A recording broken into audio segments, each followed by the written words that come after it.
سيئات أعمالنا من يهده الله فلا مضل له ومن يضلل فلا هادي له وأشهد أن لا إله إلا الله وحده لا شريك له وأشهد أن محمدا عبده ورسوله اللهم صل على محمد وعلى آل محمد كما صليت على إبراهيم وعلى آل إبراهيم إنك حميد مجيد اللهم بارك على محمد وعلى آل محمد كما باركت على إبراهيم وعلى آل إبراهيم إنك حميد مجيد أما بعد فإن أحسن الكلام كلام الله وأحسن الهدي هدي محمد صلى الله عليه وسلم وشر الأمور محدثاتها وكل محدثة بدعة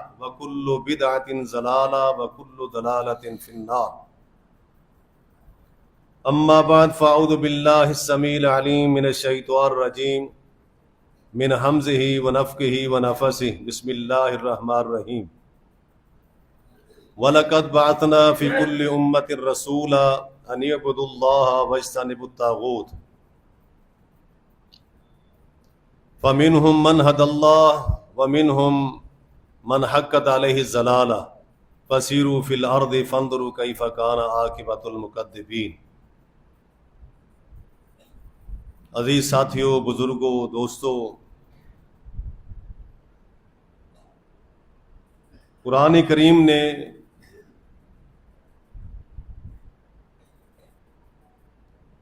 ہر وہ مسئلہ، ہر وہ چیز جو انسان کے فائدے کے لیے، انسان کی بہتری کے لیے اللہ نے اسے بیان کر دیا، اسی طرح ہر وہ عمل، ہر وہ راستہ جو انسان کے لیے مضر تھا، نقصان دہ تھا، اللہ تعالیٰ نے وہ بھی بیان کر دیا۔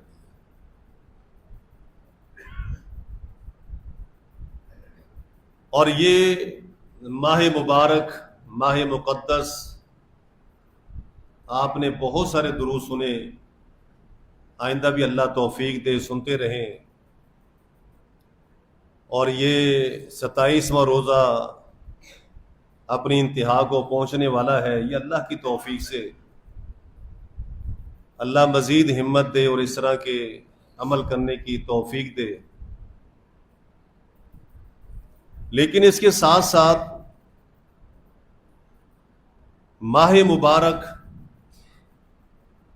کس کے لیے ماہ مبارک ہوگا؟ ماہ مقدس کس کے لیے مقدس؟ قرآن ہدایت کی کتاب ہے، کس کے لیے ہدایت کی کتاب ہے؟ یہ رہنما کتاب ہے تو کس کے لیے رہنما کتاب ہے؟ ذرا یہ چند ایک باتیں ہیں جو سوچنے کی۔ کیا اس ماہ مبارک کی برکتیں اس بندے کو حاصل ہوں گی جس نے نہ روزے رکھے، نہ نماز پڑھی، نہ قرآن کی تلاوت کی، نہ اللہ کو یاد کیا، نہ توبہ کی؟ اسے بہت فائدہ ہوگا اس کا؟ یا اس بندے کو حاصل ہوگا کہ جس نے حقیقی طور پر اسے سمجھا اور اس کا حق ادا کیا؟ پروفیسر عبداللہ بہاولپوری رحمہ اللہ مثال دیا کرتے تھے کہ اس قرآن کی مثال ایسے ہے کہ جس طرح کہ تمہیں کسی نے خط لکھا اور وہ خط تمہارے پاس آ گیا اور تم نے اس خط کو اٹھایا، چوما، ماتھے کو لگایا، آنکھوں پہ لگایا، سینے سے لگایا، خوشبو لگائی اور کپڑوں میں لپیٹ کر اونچی جگہ رکھ دیا۔ اور پھر جب وہ بندہ آپ سے ملے اور پوچھے کہ یار میں نے تجھے خط لکھا تھا، تو نے تو اس کا جواب نہیں دیا، اس خط میں کچھ کام کرنے کے تھے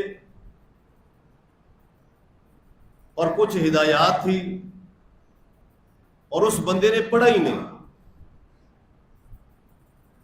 تو فرمایا یہ اللہ کی طرف سے ہمیں خط آیا ہے، وہ کیا ہے؟ وہ قرآن کریم ہے۔ اس خط کے اندر اللہ تعالیٰ نے جو کرنا تھا وہ لکھ دیا، جو نہیں کرنا تھا وہ لکھ دیا، جو احتیاطات کرنی تھی اللہ نے وہ لکھ دی۔ اب ایک بندہ قرآن کو پڑھتا ہی نہیں، اللہ کو کل کیا جواب دے گا کہ یا اللہ میں تو پڑھ نہیں سکا، مجھے تو پتہ نہیں چلا۔ آیا کہ یہ بہانہ اللہ کے ہاں چلے گا یا نہیں چلے گا؟ اب تھوڑا سا آپ پیچھے چلے، کائنات کے امام محمد رسول اللہ صلی اللہ علیہ وسلم کے صحابہ کرام کو دیکھ لے، ان میں سے کتنے وہ صحابی ہیں جو لکھنا جانتے تھے اور لکھا ہوا پڑھ لیتے تھے؟ کتنے صحابی ہیں؟ آپ انگلیوں پہ گن سکتے ہیں۔ حتیٰ کہ خود محمد رسول اللہ صلی اللہ علیہ وسلم کا وہ واقعہ آپ نے بہت دفعہ سنا ہوگا کہ صلح حدیبیہ کے جب معاہدہ ہو رہا تھا تو جب وہ لکھنے کی ابتدا کی کہ من محمد رسول اللہ، کہ یہ رکا، یہ معاہدہ محمد رسول اللہ صلی اللہ علیہ وسلم کی طرف سے لکھا جا رہا ہے، آگے جو بندہ تھا اس نے اسی لفظ پر اعتراض کر دیا کہ جی سنیں رکے، کیا لکھا ہے؟ کہا کہ یہ لکھا ہے کہ من محمد رسول اللہ، فرمایا یہ مٹاؤ، محمد ٹھیک ہے، اس کی آگے جو رسول اللہ اس کو مٹاؤ،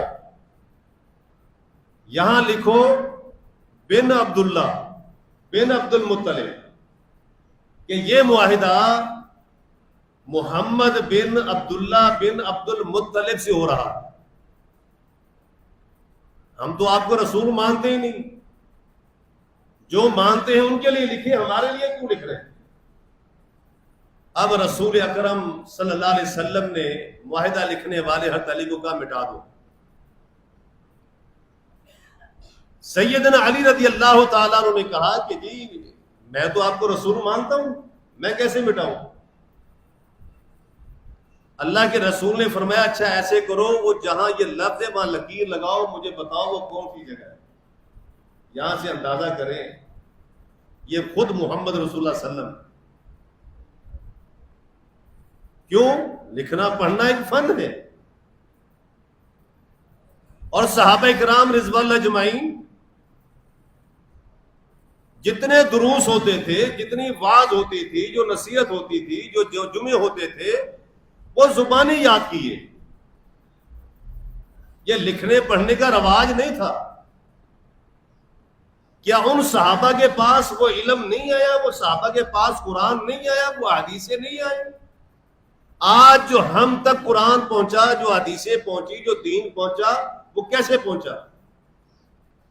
وہ ذہنی طور پر منتقل ہوا، زبانی کلامی منتقل ہوا۔ یہ ہمارے پاس بہانہ ہے کہ جی ہم تو پڑھے لکھے نہیں، ہم قرآن کیسے پڑھیں؟ دنیا کے سارے کام کرنے آتے ہیں، پیسہ کمانا آتا ہے، فیکٹریاں کارخانے چلانے آتے ہیں، نہیں آتا تو قرآن نہیں آتا۔ اللہ کو جواب یہ دے گا۔ اللہ تبارک و تعالیٰ نے قرآن کریم میں بہت سارے ایسے واقعات بیان کیے۔ وہ ایک چھوٹا سا بچہ جو قرآن کریم کو لوگوں سے سن سن کر یاد کرتا رہا اور اچھا خاصا قرآن کریم یاد کر لیا، اور پھر نماز جس نے امامت کرائی تھی وہ کیسے یاد کیا؟ لکھتا تھا وہ تو بیچارہ بکریاں لے کے جنگل میں سارا دن پہاڑوں میں گھومتا تھا، صرف یہ کہ اس راستے پہ آ جاتا تھا جہاں سے لوگوں کی آمد و رفت ہوتی تھی، لوگوں سے پوچھتا تھا یار کہاں گئے تھے، کہاں سے آ رہے ہو؟ جب وہ بتاتے کہ ہم وہاں گئے تھے مدینہ میں اور رسول اللہ صلی اللہ علیہ وسلم سے آ رہے ہیں، وہ کہتا یار کیا کہا انہوں نے؟ فرمایا یہ کہا، یاد کر لیا۔ کوئی اس طرح مدرسے نہیں تھے جس طرح آج ہمارے یہاں ہے کہ سبق لکھوائے جاتے ہوں اور سبق اس طرح پڑھائے جاتے ہوں، نہیں، جو حدیث جس صحابی نے سنی اس نے زبانی یاد کر لی۔ یہ سینہ در سینہ یہ علم ہم تک پہنچا، یہ تحریری شکلیں بعد میں آئیں۔ اللہ تبارک و تعالی نے فرمایا کہ وَلَقَدْ بَعَثْنَا فِي كُلِّ أُمَّةٍ رَسُولًا، ہم نے ہر امت میں رسول بھیجا۔ اس رسول کا کام کیا تھا؟ رسول کرے گا کیا؟ کائنات کے امام محمد رسول اللہ صلی اللہ علیہ وسلم نے فرمایا انما بعثت معلما، میں ایک معلم بنا کر بھیجا گیا ہوں۔ معلم کسے کہتے ہیں؟ استاد، ٹیچر۔ اس کا کیا کام ہوتا ہے؟ هو الذی بعث فی الامیین رسولا منہم یتلو علیہم آیاتہ، کہ وہ اپنی امت کو یہ چیزیں سکھائے، پڑھائے اور لوگوں کو بتائے کہ تمہارا رب تم سے مطالبہ کیا کرتا ہے۔ آج جو ہم عبادات کر رہے ہیں ان کا کوئی خاص مقصد ہے؟ مبارک مہینہ تو اختتام پذیر ہے، اس کی مثال ایسے ہی ہے کہ ایک بندہ برف رکھ کے بیٹھا ہے یا پراٹھے بنانے والے نے گھی توے پہ ڈال دیا ہے، اب اسے جلنے دے یا برف کو پگھلنے دے اور یہ بیٹھا انتظار کرے کوئی گاہک آئے۔ دن چڑھ گئے ہے، دن سورج آپ کو انتظار نہیں کرے گا کہ آپ اٹھیں بیدار ہو کپڑے پہنے نہائے دھوئے جا کے دکان کھولے، سورج آپ کا انتظار نہیں کرے گا۔ اس نے اپنی رفتار کے ساتھ چلنا ہے، آپ اسے فائدہ اٹھائیں آپ کی مرضی ہے، آپ آنکھیں بند کر کے سوئے رہے لیٹے رہے آپ کی مرضی ہے۔ کتنے روزے گزر گئے، آگے گزر دیں گے، لیکن لمحہ فکریہ یہ ہے کہ ہم نے کیا کیا۔ عبداللہ بہاول پوری رحمۃ اللہ کی مثال اور دیا کرتے تھے کہ حقیقت میں یہ 29 یا 30 روزے جو ہیں نا، یہ روزے نہیں ہیں، یہ آپ یوں سمجھیں کہ دوائی کی ڈوز ہے۔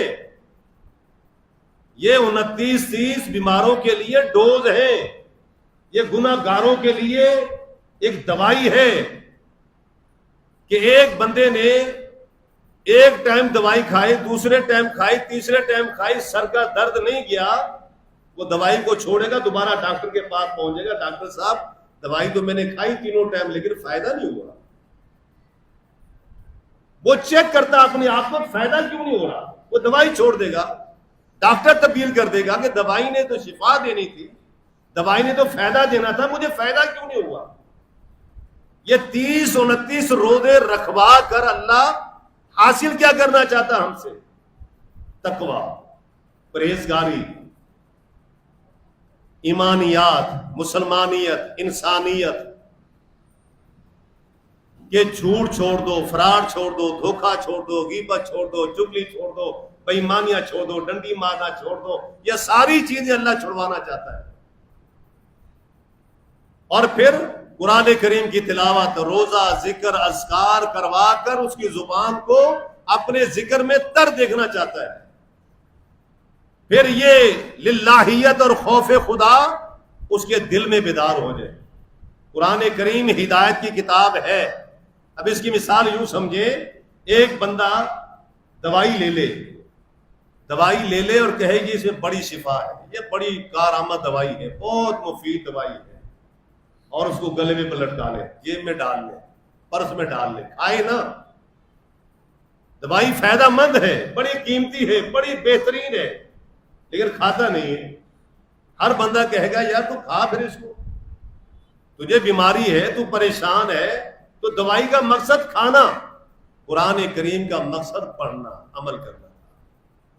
قرآن تبھی فائدہ دے گا جب بندہ اس کو پڑھے گا۔ قرآن جب دل کے اندر چلا جائے گا نا، پھر آپ کا جسم کوئی کاٹ دے، آپ کی بوٹیاں بنا دے، ٹکڑے کر دے، وہ قرآن آپ کو گمراہ نہیں ہونے دے گا۔ وہ قرآن، وہ ایمان جو آپ کے دل میں پیوست ہو جائے، پھر آپ دیکھیں کہ آپ کی کیفیت کیا ہوتی ہے۔ بندہ جب کسی گناہ کی طرف جاتا ہے تو وہ ایمان اسے روکتا ہے کہ خبردار۔ اب اس کی مثال یہ دیکھیں، روزہ ہے، ہم تو زیادہ مشقت والا کام نہیں کرتے، لیکن ایک مزدور جو دہاڑی کرتا ہے بیچارہ، تغاری اٹھاتا ہے، بیلچا چلاتا ہے، ریڑھی چلاتا ہے اور مشقت کا کام کرتا ہے، زور کے ٹائم اس کو روزہ ٹھیک ٹھاک لگ جاتا ہے۔ روزہ لگا ہوا ہو یا ہمیں ویسے ہی لگ جائے، سو کے لگ جائے، بیٹھے بیٹھے لگ جائے، شدت کی گرمی ہو اور پیاس تنگ کر رہی ہو، ہم غسل خانے میں نہانے کے لیے جائیں یا گھر میں گئے، گھر میں کوئی نہیں، یا کلی کے لیے منہ میں پانی ڈالے کہیں یار تھوڑا سا اندر جانے دیں، کپڑوں پہ پانی ڈال لیں گے، سر پہ پانی ڈال لیں گے، رومال گیلے کر کے منہ پہ لے لیں گے. یہ سارے کام کرنے کی بجائے سر پہ پانی ڈال رہا ہے، کپڑے گیلے کر رہا ہے، رومال گیلا کر رہا ہے. اسے بہتر نہیں کہ گلاس بھر کے پی لے. وہ پیتا نہیں ہے، چھپ کے پی لے، نہیں پیتا. منہ میں پانی ہے، نیچے میدا ہے، وہ تو کہتا کہ اس کو آنے دے. منہ میں پانی بھرا ہوا کلی کے لیے جانے دے، نہیں جانے دیتا. کیوں؟ یہ ایمانداری کیوں آ گئی؟ اتنا پرہیز کیوں آ گیا؟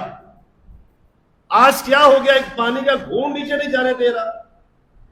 چاہے پڑھا لکھا ہے، ان پڑھ ہے، امام ہے، مقتدی ہے، عالم ہے، جاہل ہے، ہر بندہ کہے گا نہیں، یہ پانی نیچے نہیں جانے دینا. کیوں؟ یہ ضمیر بیٹھا، دل یہ جاگ رہا ہے. یہ گردن تھوڑی سی ہے انچوں کی، یہ تو کہتی ہے پانی چلا جائے کتنا فاصلہ ہے، لیکن نہیں، یہ ایمان ہے. وہ دل اندر بیٹھا ہے، وہ کہتا خبردار اس پانی کو باہر پھینک، کلی کر، منہ گیلا کر، لیکن پانی کو باہر پھینک دے.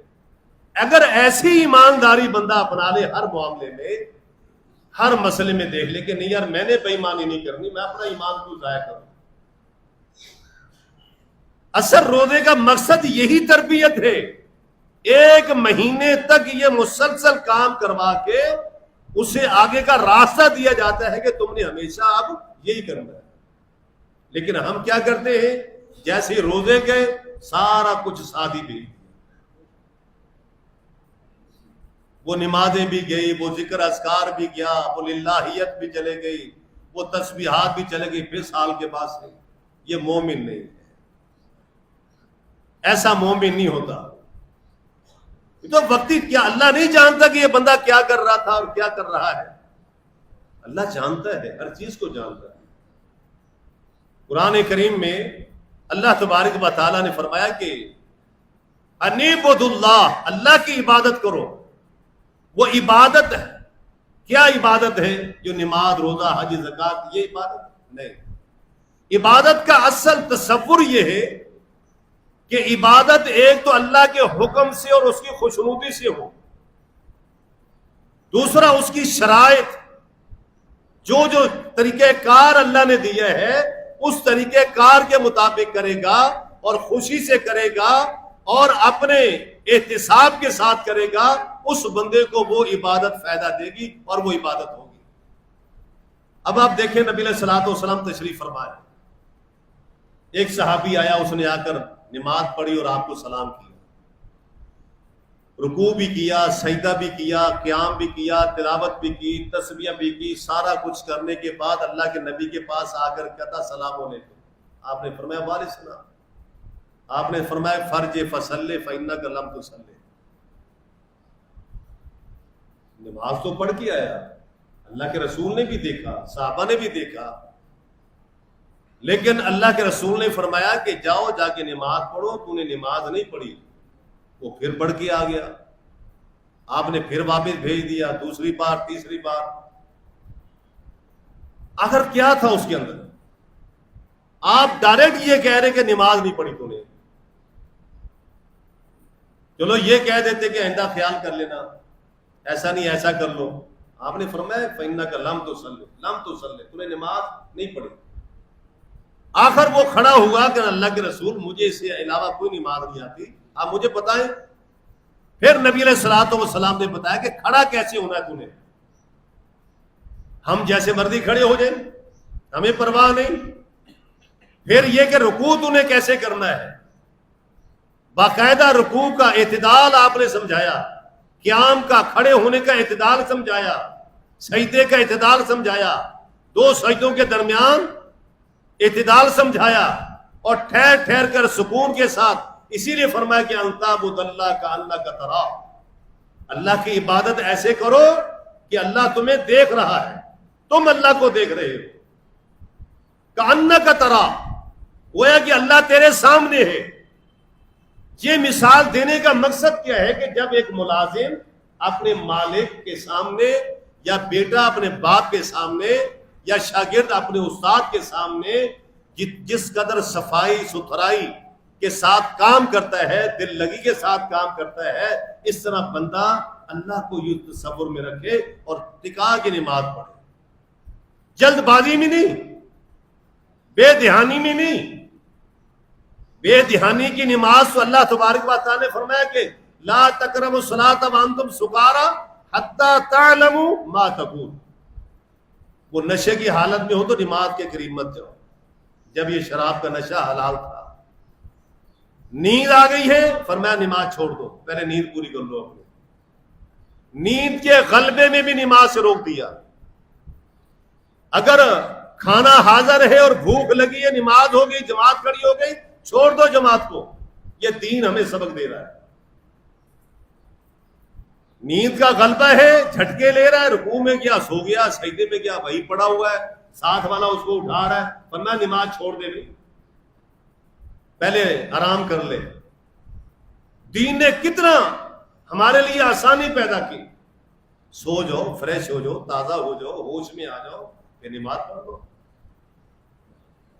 اور بھوک لگی ہے، کھانا حاضر ہے، پہلے کھانا کھا لو پھر نماز پڑھو، ورنہ کیا ہوگا، ذہن اس کا ادھر ہوگا منتشر۔ نیند میں وہ اونگ رہا ہوگا، جھٹکے لے رہا ہوگا، اور کھانے کی طرف توجہ ہوگی، نماز میں کوئی مزہ اس کو نہیں آئے گا، پتہ نہیں چلے گا اس کو۔ تو اس لیے نماز جو ہم نے پڑھنی ہے وہ یہ توجہ رکھنی ہے، ذہن رکھنا ہے، میں نے رکوع میں کیا پڑھنا ہے۔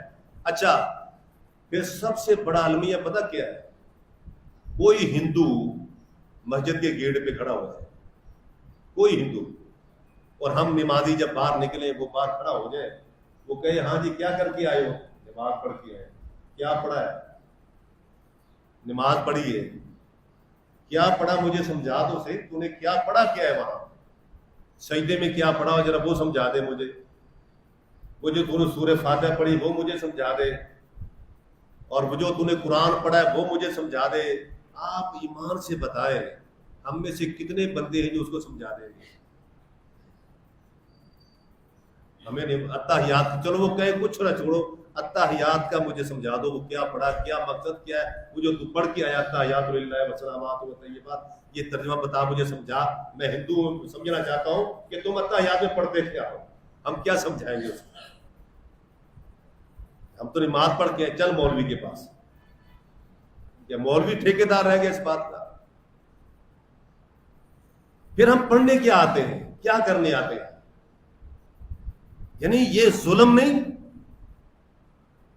وہ قرآن لے کے باہر کھڑا ہو جائے، ہر بندے کو روکے، ٹھہر بھائی مسلمان ہو، یہ تمہاری کتاب ہے، ذرا مجھے سمجھا اس میں کیا ہے۔ یقین جانے ہم نہیں سمجھا سکتے،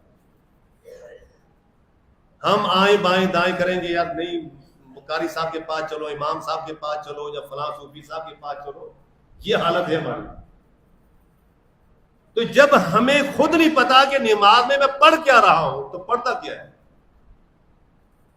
پھر کیا کر رہا ہے یہ، اس کو لذت کہاں سے آئے گی، اس کو سکون کہاں سے آئے گا، نماز برکت کہاں سے دے گی؟ جو چیز آپ سمجھتے نہیں وہ آپ ریپیٹ کر رہے ہیں، الفاظ دہرا رہے ہیں، لیکن آپ کو خود نہیں پتا میں کیا کہہ رہا ہوں۔ بس ٹھیک ہے، ساری زندگی گزار دی اس نے، اسی کام پہ گزار دی۔ وہ بھائی قرآن ہدایت دیتا ہے، کس کو ہدایت دیتا ہے؟ للمتقین، بد پرہیزوں کو قرآن ہدایت نہیں دیتا۔ دوائی فائدہ دے گی پرہیزگار کو، بد پرہیز کو فائدہ نہیں دے گی۔ آپ کھانسی کی دوائی لیں، ٹھنڈا پانی بھی پیئیں، پکوڑے بھی کھائیں، سموسے بھی کھائیں، بریانی بھی کھائیں، آلی کھانا بھی کھائیں، اور پھر کہیں ڈاکٹر صاحب میری تو کھانسی ٹھیک نہیں ہو رہی۔ قصور کس کا ہے؟ شوگر کا مریض جو ہے وہ دوائیاں انسولین بھی لگا رہا ہے، ٹیبلٹ بھی کھا رہا ہے، اور پتہ چلا شام کے ٹائم جو ہے اس کی شوگر خطرناک اسٹیج سے بھی کراس کر گئی، وہ ڈاکٹر کے پاس جائے کہ جی آپ کی دوائی فائدہ نہیں کر رہی۔ ڈاکٹر پوچھے کیا کھایا؟ کہا تن کے شربت پیا میں نے۔ یہ حال ہے ہمارا۔ روزہ فائدہ دے گا، قرآن فائدہ دے گا، کس کو دے گا؟ جو فائدہ لے گا۔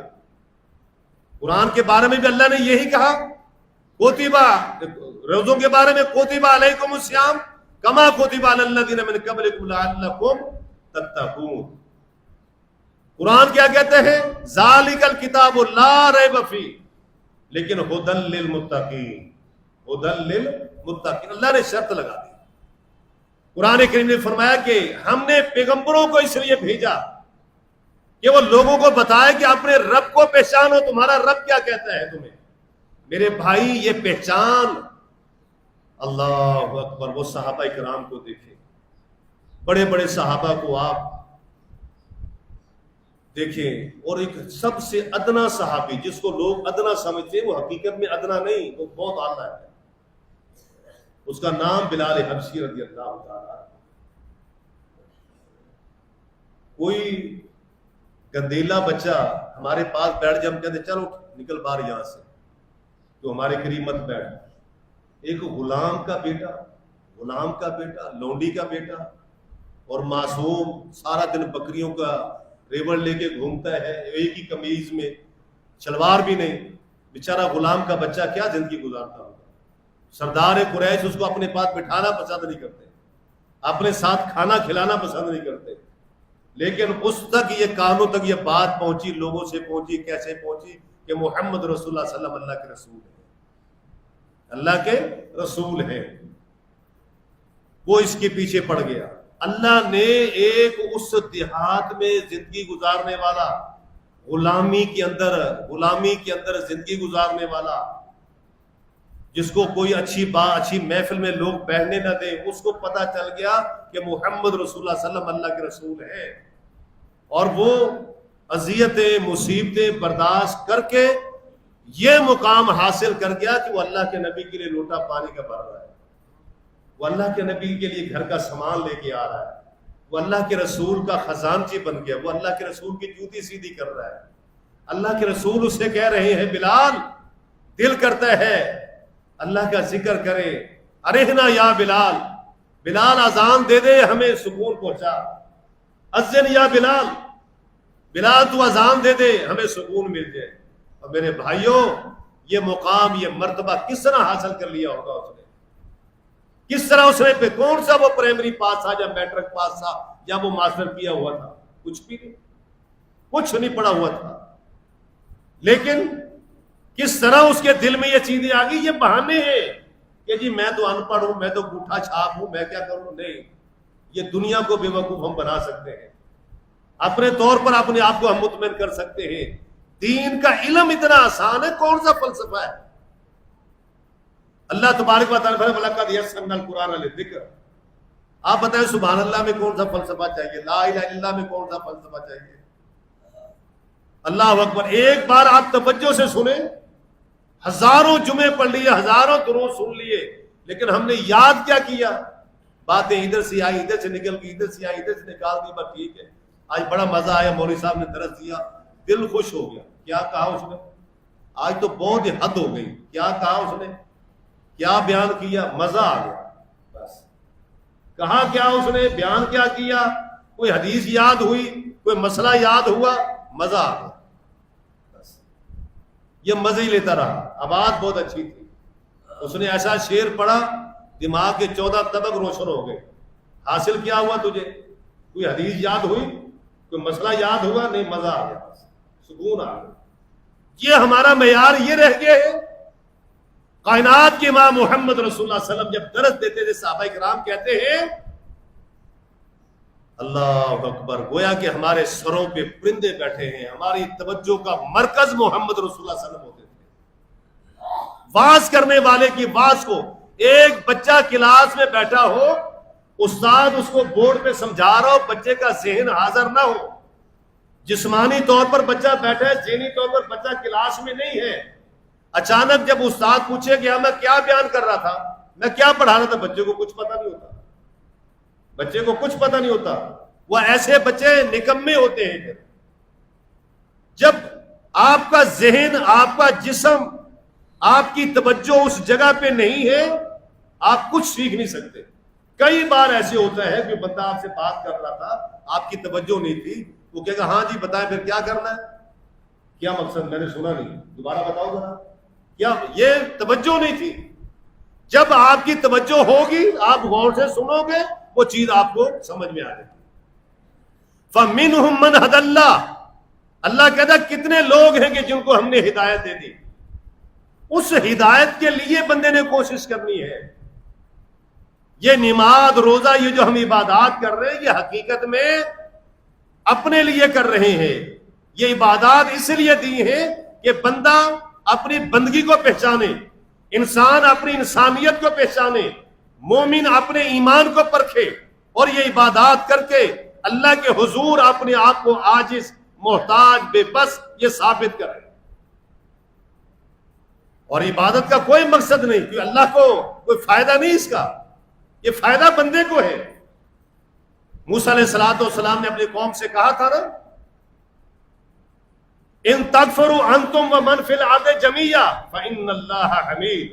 یاد رکھو کتنے لوگ ہیں دنیا میں جو اللہ کو مانتے ہی نہیں، اللہ نے ان کی روزی نہیں بند کی، اللہ نے ان پر کوئی بیماریاں نہیں ڈال دی، اللہ نے ان کے ایکسیڈنٹ نہیں کر دیے، شراب پی کر بھی لوگ گاڑیاں چلا رہے ہوتے، نشے میں دھت ہوتے ہیں، لیکن اللہ رب کریم اس طرح کسی کو نہیں کہتا۔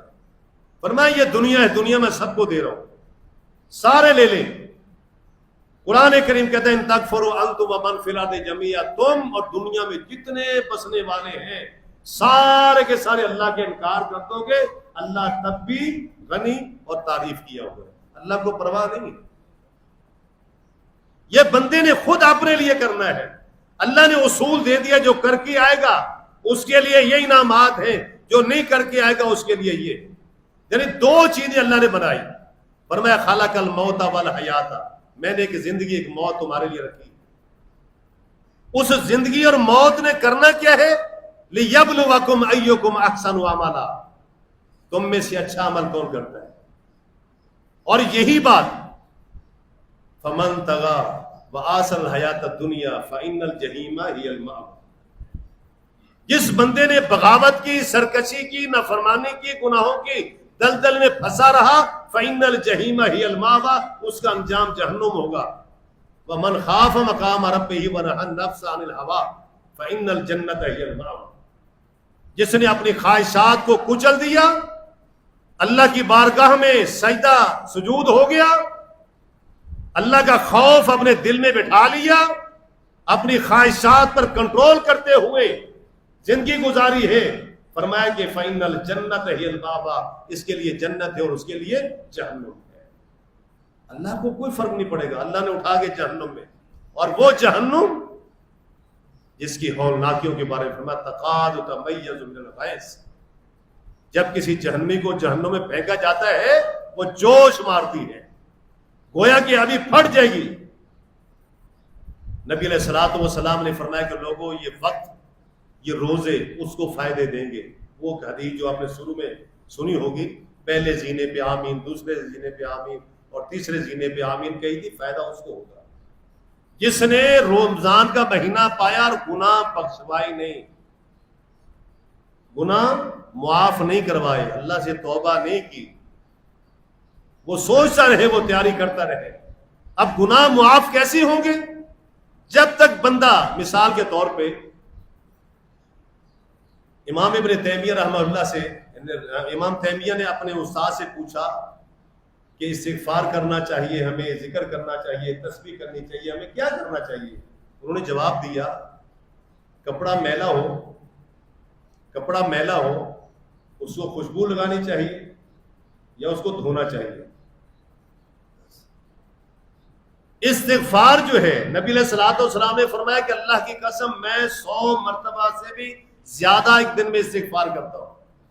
استغفار کا مقصد ہی یہ ہوتا ہے، توبہ کا مقصد ہی یہ ہوتا ہے کہ وہ جو گندا کپڑا ہے اس کو میل سے پاک کرنا، اس کو صاف کر لینا، اسے بالکل پاک صاف کر کے جو ہے رکھنا۔ تو یہ ذکر، استغفار جو ہے یہ بندے کے گناہوں کو مٹاتا ہے، اور یہ توبہ جو ہے بندے کے گناہوں کو ختم کرتی ہے۔ تو میرے بھائیوں، اللہ سے دعا ہے اللہ رب کریم ہمیں ان عبادات کو سمجھ کر اور کوشش کرے اپنی نماز کو سوچے۔ جس طرح میں نے کہا کوئی بندہ پوچھے بھی کیا کر کے آئے، نماز پڑھ کے آئے، کیا پڑھا ذرا مجھے بھی سنا دے، ہم اپنے آپ کو اس لائق کریں. کوئی غیر مسلم کھڑا ہو جائے کہ حاجی صاحب ماشاءاللہ کتنے حج کیے، اتنے کیے، عمرے کیے، ماشاءاللہ داڑھی بہت اچھی ہے آپ کی، بڑا نورانی چہرہ ہے. یہ نورانی چہرے سے بندہ جنت میں نہیں جائے گا. وہ قرآن کریم نے فرمایا کہ لن ینال اللہ لحومھا ولا دماؤھا ولکن ینالہ التقوی منکم، کہ جی یہ قرآن ہے ذرا مجھے سمجھا دو. ہم کہیں گے نہیں نہیں میرا کام نہیں ہے، یہ مولوی کا کام ہے، جاؤ اس کے پاس جاؤ قرآن سمجھ کے. تو پھر ہمارے پلے کیا رہ جائے گا؟ ان اللہ لا ينظر الى صورکم، اللہ تمہاری صورتوں کو، تمہاری شکلوں کو، تمہارے اجسام کو نہیں دیکھا، لیکن اللہ تمہارے دلوں کو دیکھتا ہے. تو اللہ رب کریم ہمیں دین پڑھنے، سمجھنے اور اس کے مطابق عمل کرنے والا بنائے. اللہ تعالی ہم سب کو قرآن و سنت پر عمل والا. جزاک اللہ.